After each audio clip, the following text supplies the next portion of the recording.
Elections are entirely about the choices that people make, and to not to decide is to decide.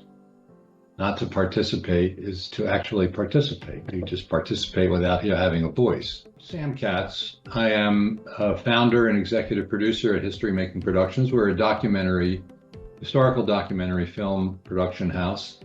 Our focus has largely been the history of Philadelphia. I've been very active in Philadelphia politics for a long time, state politics, occasionally a guest on Inside Story on Sunday morning on 6 ABC. Philadelphia has always been in a struggle for people's capacity to exercise their democratic rights, going back to the Revolutionary era. It's also been a place of establishment, a place of class and racial conflict, also a place of innovation and entrepreneurship and creativity and ideas. So I think Philadelphia is kind of a good mirror of America.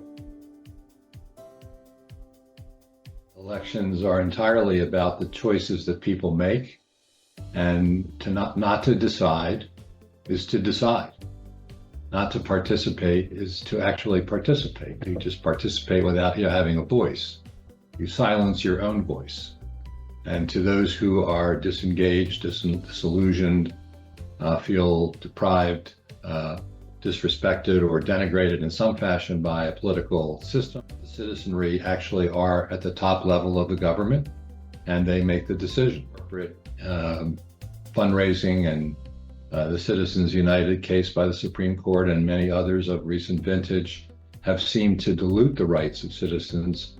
All the more reasons for them to take a hold of their voice and make sure it is projected. Engagement is a step-by-step process. Coming to an event like this is in fact an act of engagement. What they take out of the event hopefully will engage them in voting, which I suspect people who come to this event will decide to do, because they've taken that first step. After they vote, they need to read the paper, read the internet, whatever it is they do to acquire news and information, express themselves to their representatives in city council or in the county commission in Montgomery County or the legislature or the Congress, to organize people, to talk to people about things that are on their mind. Those are all forms of civic engagement. The form of civic non-engagement is silence and apathy. And those tend to be very damaging to a democracy.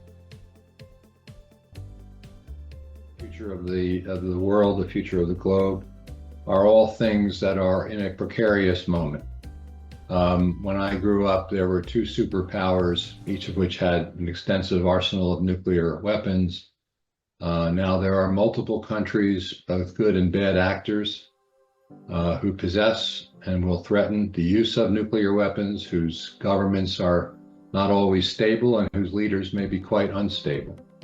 The nature of the environment, we think about plastic and landfills and clean water and polluted air, and those are things that I think are much more threatening to the future of generations who are living and who are going to be coming.